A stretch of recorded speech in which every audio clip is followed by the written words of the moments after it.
Welcome to the Confident Live Marketing Show with Ian Anderson Gray. Helping you level up your impact, authority, and profits through the power of confident live video. Optimize your mindset and communication and increase your confidence in front of the camera. Get confident with the tech and gear. And get confident with the content and marketing. Together, we can go live! Hello and welcome to episode 216 of the Confident Live Marketing Podcast. My name's Ian Anderson Gray. I'm your host. And in this series, we are delving deep, going behind the scenes of my special guests' studio setups to help you with your confidence with the tech. Because you don't always have to make it complicated. You could make it super simple because it's all about the content, getting in front of the camera and sharing your expertise, your knowledge. Well, I'm very excited today because my special guest is, we actually only met a few weeks ago in Birmingham at a LinkedIn conference. And she is amazing. We hit it off really well. We just were talking about so many different things. So I was excited to bring her on. It is Nanna Sondrup, who is the Danish LinkedIn content queen, who practices, teaches, and preaches the Give First strategy. Welcome to the show, Nanna. How are you doing? Thank you, Aaron. I'm doing very, very well. We met at the Uplift Live, not just a LinkedIn conference, but Uplift Live, and that was amazing. So I'm doing great, and now I'm even greater because I'm in your company. Yeah. Oh, well, thank you so much for coming onto the show. And you're right. I was when I was introducing I was mentioning the conference, I had it in my head that it was called Uplift Live, but I had that like slight doubt in my head that I was going to get it wrong. So I'm glad you mentioned the actual name.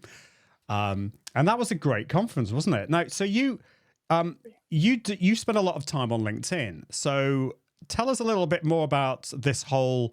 I love that you're called the Danish LinkedIn content queen. Tell us a little bit more about what you do and the Give First strategy. Okay. Yes. So obviously, I use a lot of my time on LinkedIn.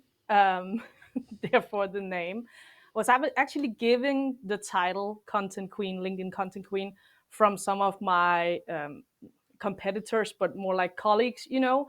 And when I figured out they were talking about me like that, I had to embrace the name. I was like, okay, this feels scary, but I'm gonna embrace it.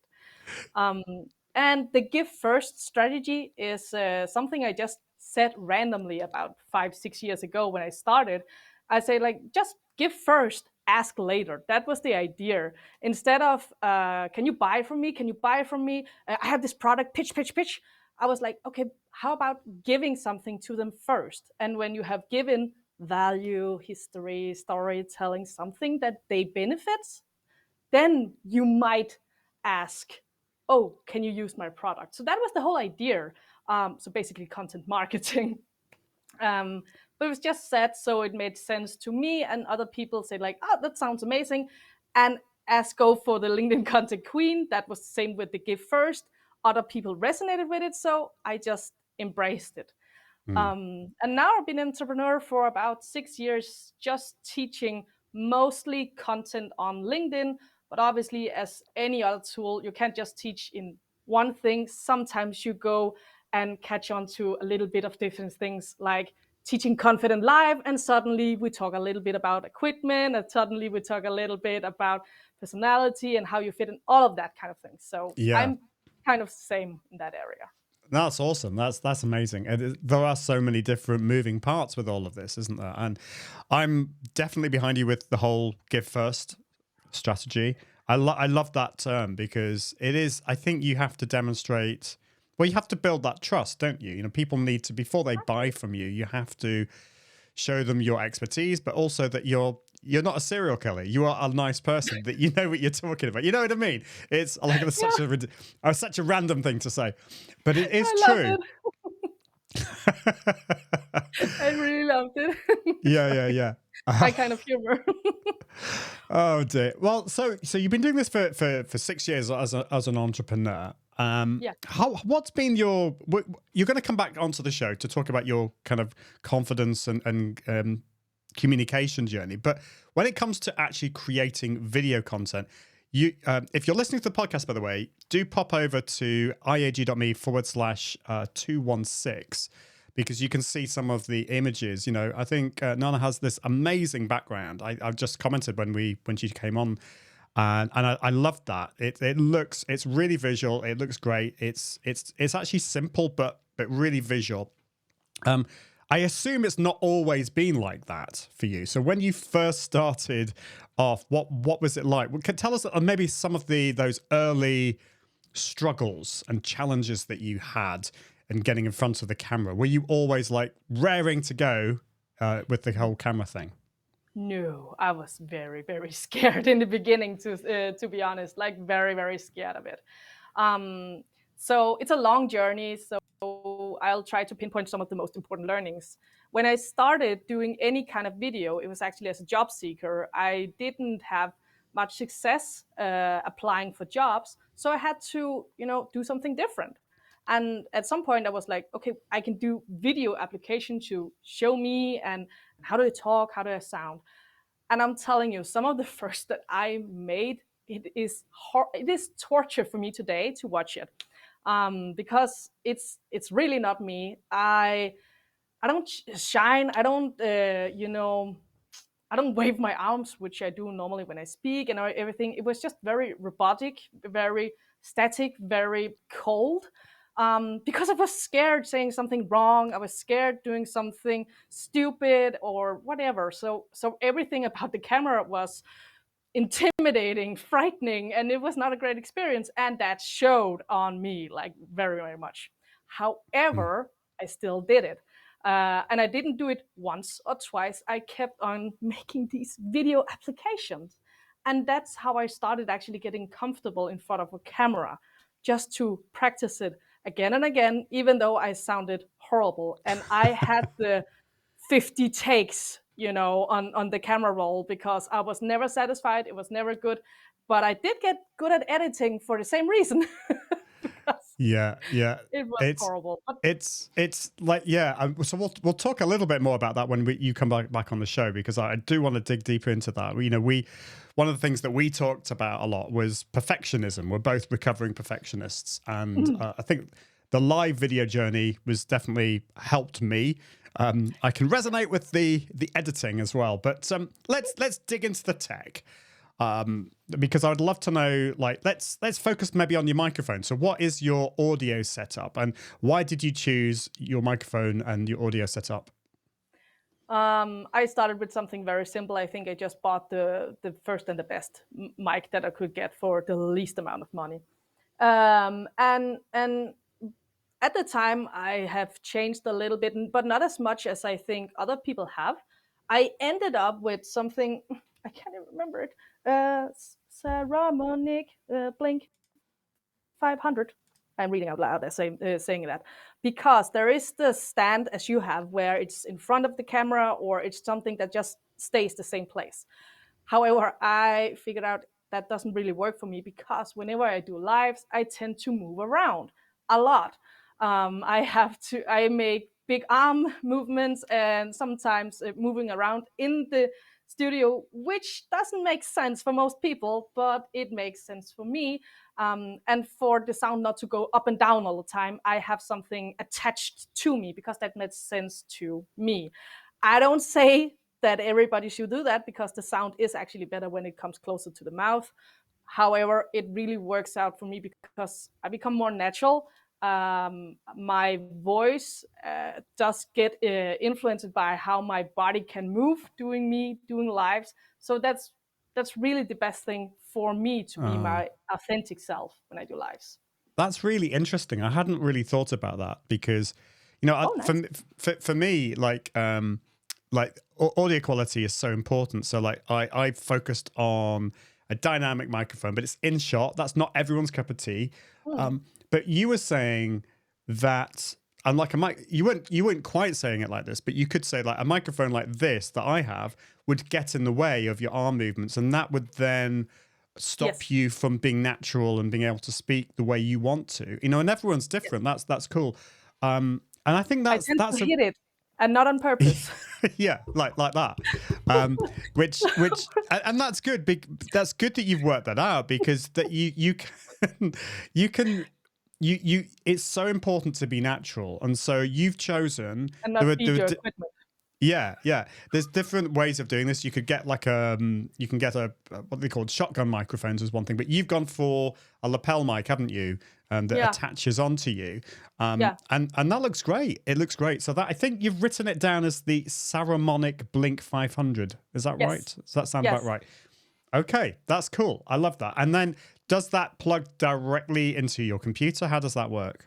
No, it's just a Bluetooth actually. Again, so I have movement because whenever there is something that's attached to me, I tend to, knock it away, and really not on purpose. I sometimes have put like, my microphone in front of me if I had done podcast, and then try to sit down and try to be more quietly with my body.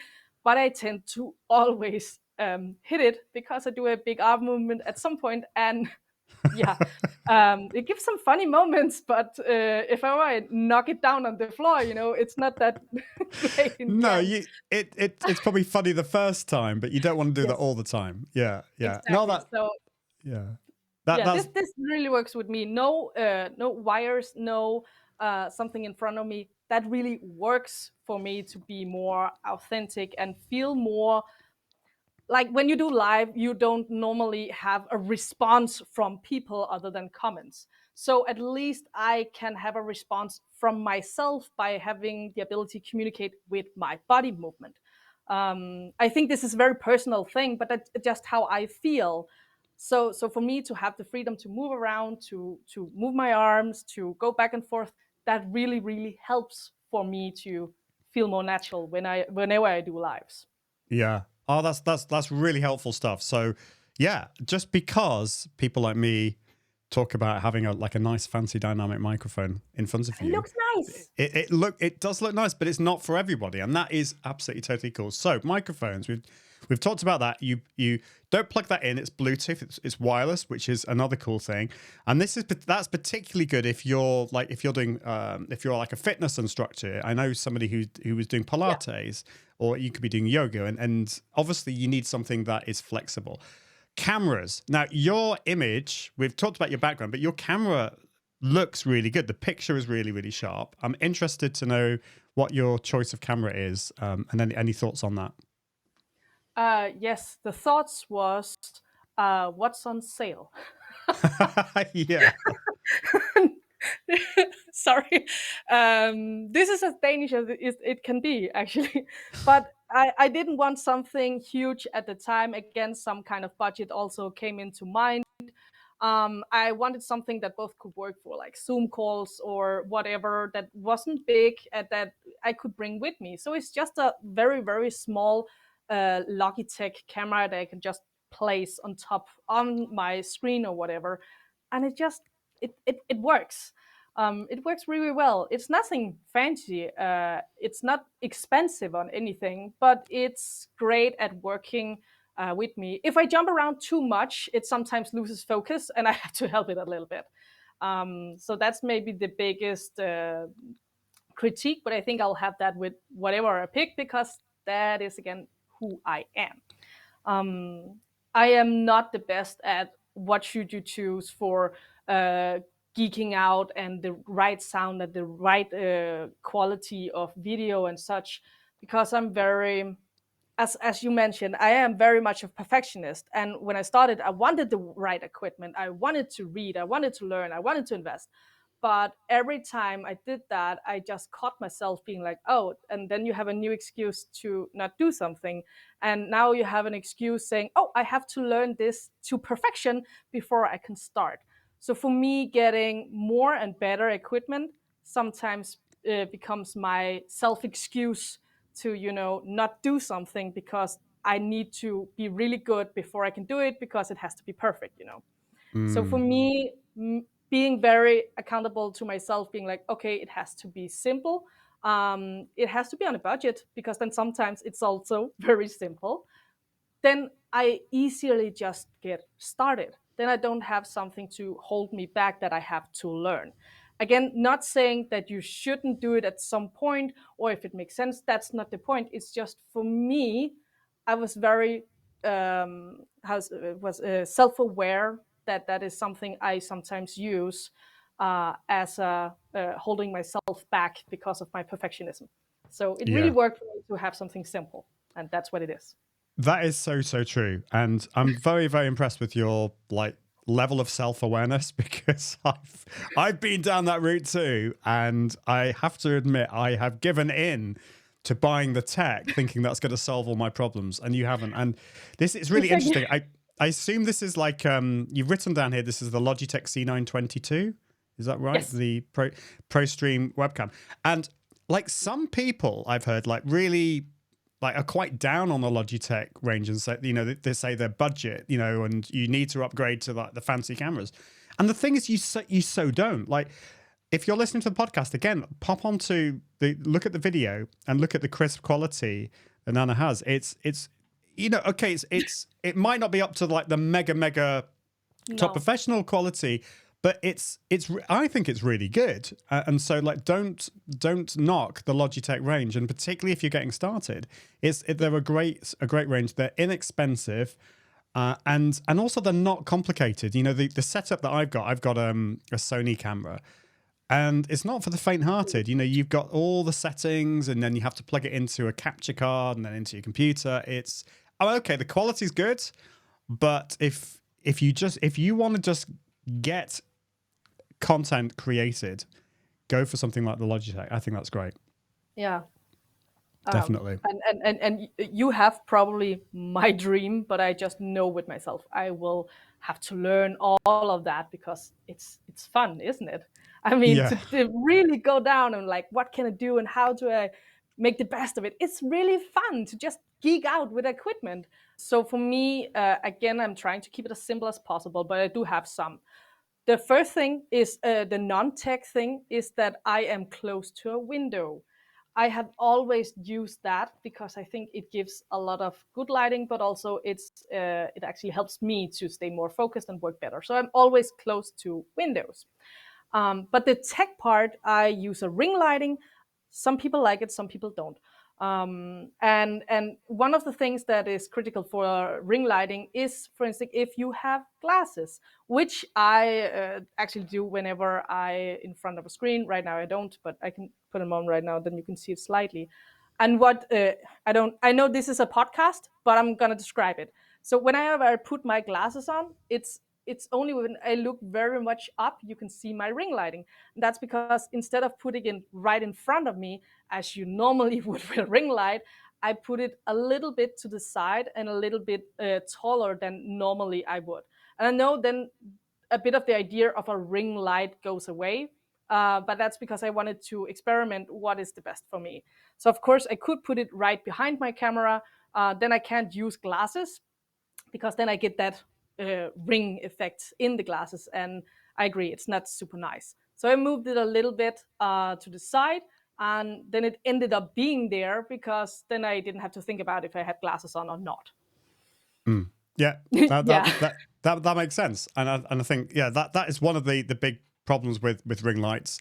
If you use them as they are intended to, then you're going to get that reflection. And even if you don't wear glasses, you get these kind of big, almost like alien effects in your eyes.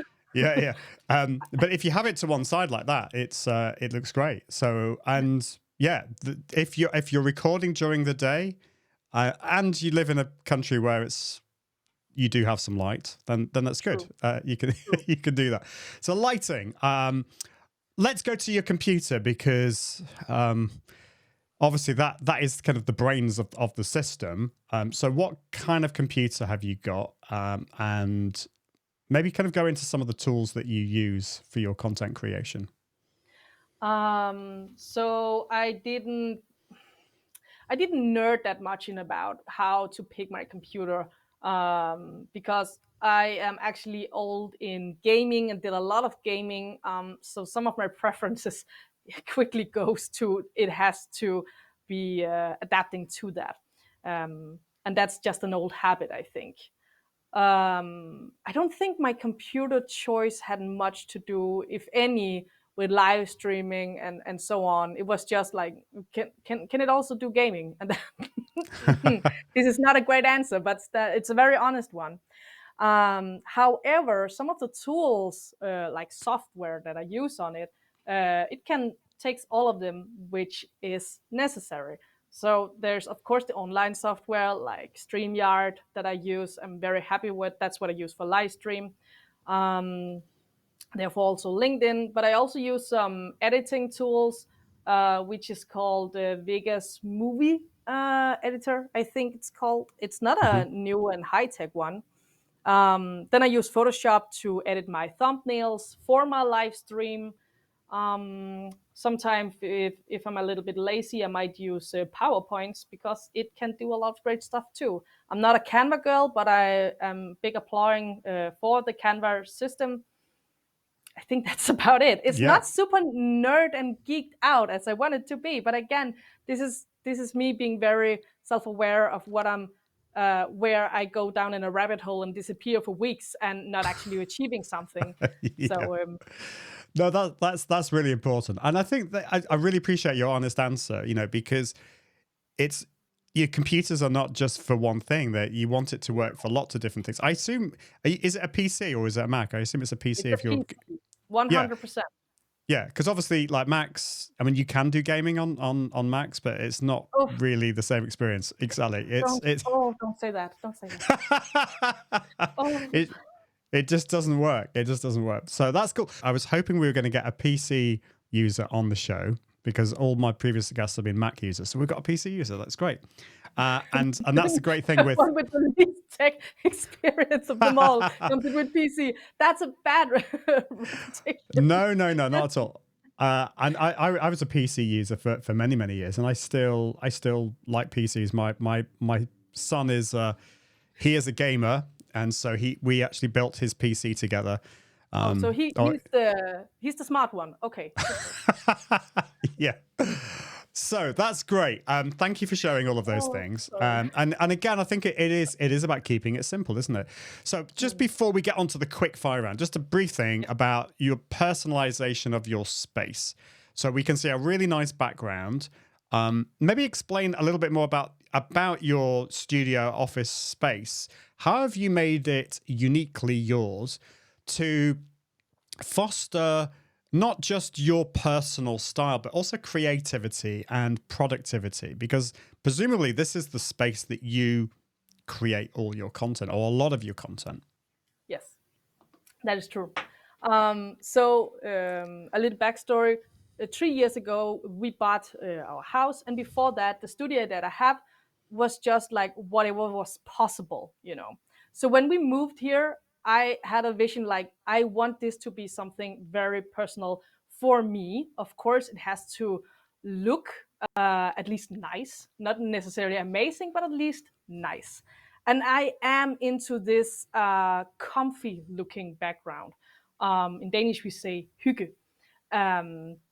I think it's very international known that that's something we say. And I actually, everything I have in my background is something I chose because there is some kind of story or there is some kind of relation to it. For instance, the furnitures that I have was something I saw in the Danish version of the Lion's Den or Dragon's Den. Dragon's Den, yeah. From a guy who built them from old used stuff, and he was dyslexic, and had an amazing backstory.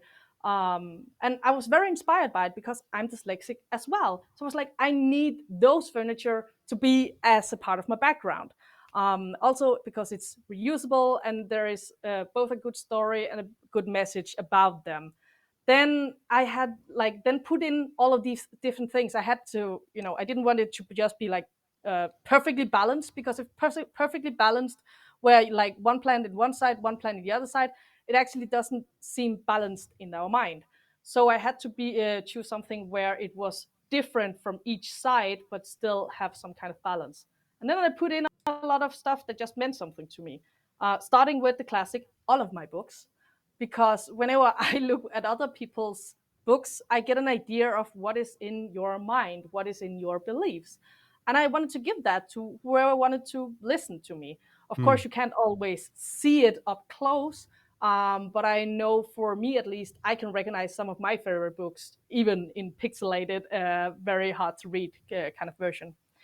And then I put in just small things that was nice looking, but still told a little bit about me. For instance, I love plants. I love to schedule with sketches, note with sketches. Whenever I listen to other people speak, I draw stuff as notes instead of just writing. I put in um, here. You can't see it in the podcast, but I can show it anyway. So I have the Elder Worn in my Ah, background just to address my nerd version. I have Magic the Gathering cards in the background. I have all of these small little things to tell a little bit about who I am to the person watching it, even though I don't address it. Also because it actually makes me more comfortable, it makes me feel more safe because I have so much, you know, basically supporting me in the mm, back. So that's and then I have actually designed my studio. That's a nice practical thing, so that it works even though if I'm standing up, which I mostly do whenever I have lives, but also works when I'm sitting down. It looks a little bit different, but I made sure that the camera where it looks still works whenever it's up high or down low. So that there's different things to look at, but it still is balanced and it works out nicely. yeah, Um, yeah, so yeah. I don't know if that's something everybody else can use, but at least that's what worked out for me, to put a little bit of myself in all of it. I Yeah. think that's really, I think that's really cool because it's not just an aesthetics thing. It's not just about like how it looks to people watching. I mean, it's a lot of that, and it's that personality, but it's also like you mentioned, like what makes you feel comfortable and safe, and presumably that also helps you to be more creative. And I also love what you said about, you know, you've got a standing desk as well, so you it's adjustable, and you can change that, and you've thought about how it looks at those different levels, whether you're sitting down or standing up. I mean, I'm a big advocate of standing up. I'm actually sitting down, which is I should be standing up really, but it's good to keep those energy levels going. So yeah, that's really Exactly. really interesting. Yeah, we need those energy levels going. Exactly, and especially if you're doing a live by yourself, it really really helps. I mean, I actually use it to, if I know I have to tone down my energy, I sit down. So if I had done podcast where I know it's very person vulnerable, kind of, in depth, much more honest. Not that this is not honest, but you know what I mean. Then I actually sit down because it calms me.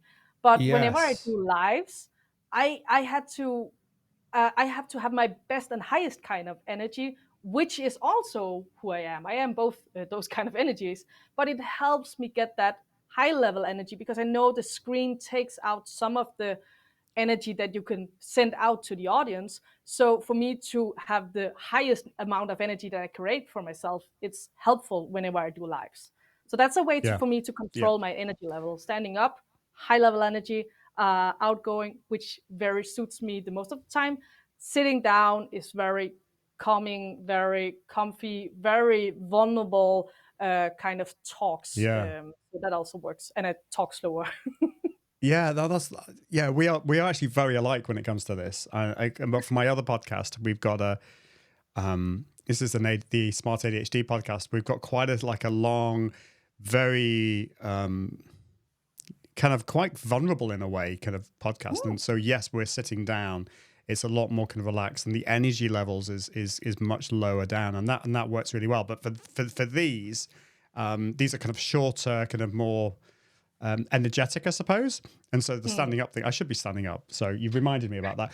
Right. Well, we are out of time. I mean, I could talk to you for ages. But we do need to get on to the quick fire round. So are you ready for this? We've got some questions. Yes. So let's get the tech working, and here we go. So first question is: acoustic panels, aesthetic choice or acoustic essential? Aesthetic, I think I'll say. Okay, aesthetic. It depends. Oh, sorry. Okay, Quick. we need to get quick. Okay, green screen or natural background? Natural. Definitely. Ring lights, good or bad? Good. Good. Webcam or fancy camera? Webcam. Keep it going. What's best, going solo or with guests? Oh, with guests that you love. And That you love, yeah. Headphones. Wearing headphones, yay or nay? Nay? Okay. There's no right or wrong. Teleprompter, yes or no? No. Okay. Coffee or tea while recording? None. Background music, mood setter or distraction? Distraction. Mac or PC? PC. And finally, microphone in or out of shot? Both? Oh, there we go. That's okay. You can do that. You did really well. You did really well. That was 11. You got 11. I don't know. I'll have to check, but I think you might be in the lead with this. So Yes. you were very, very decisive. I got a little bit caught up in the beginning. I was like, okay, what are we doing? Quick. No, not these long answers. Come. No, I know. And some of them are kind of like, it depends. You know, you want to say, well, it depends on this, but no, we want quick. Thank you so much, Nanna, for... Yeah, which level? Thanks so much for coming on to... Yeah. Yeah, absolutely. Well, I'm excited to have you back on the show. So thank you so much for coming on. How can people find out more about you?